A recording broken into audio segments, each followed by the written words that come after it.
Ever accidentally sent a text to the wrong person by mistake? Well, hashtag relatable for the Donald Trump administration.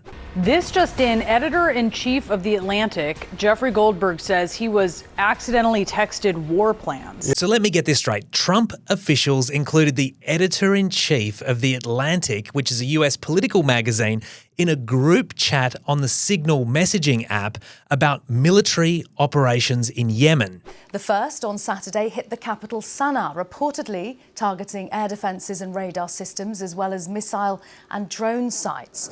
A US official said the strikes, which so far have killed at least 31 people, according to the Houthi-run health ministry, could last for weeks. Ironically, this comes almost exactly a decade after Donald Trump smashed his then rival Hillary Clinton about having sensitive information on a private email server. This is the biggest political scandal since Watergate.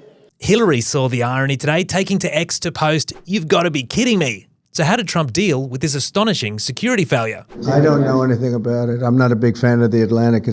To me, it's a magazine that's going out of business. I think it's not much of a magazine, but I know nothing about it. You're saying that they had what?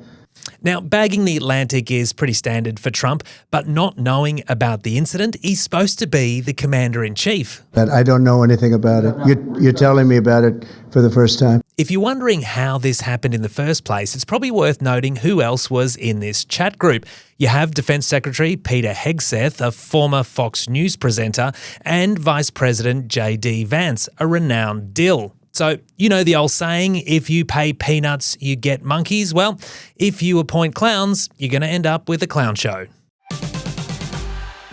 Dozens of the nation's best journalists have been locked up today, trying to cram as much of Federal Treasurer Jim Chalmers' budget in their heads as possible before regurgitating it later on this evening. But it's not just journalists that have been locked up. Apparently, for the first time, influencers have been flown in by Labor to take part in budget lockup as well. We've certainly seen a shift towards the role of influencers in politics worldwide in the last 12 months. And then, of course, in our pre-election momentum, we're also seeing them play a huge part in the campaigning materials that are going out as well. Now, when you say influencers, are we talking TikTokers and Instagram influencers? We're talking a wide mix of all of them. So those that have got podcasts, those that have got really high following on Instagram or TikTok. So the short form video seems to be where most politicians are heading. They like to see or use the influencers that have a really wide reach. So, for instance, we've seen Albanese use Abby Chatfield quite a bit. Thoughts and feelings, Prime Minister. Where do you begin? She's got a very specific audience, but it's a wide audience.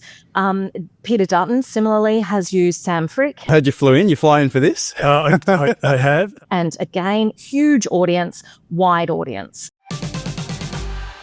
Federal Treasurer Jim Chalmers is giving us his fourth budget in 3 years. The first time that's happened, he reckons. So the budget tonight will be a platform for prosperity in a new world of uncertainty.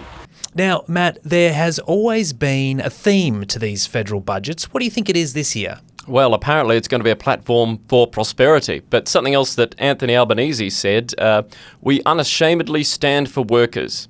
And he said the budget will be a budget that delivers for working people. And I think that kind of reflects, firstly, the Labor brand, reflects the way Anthony Albanese thinks, but also it reflects the fact that we are, Ben, going into an election.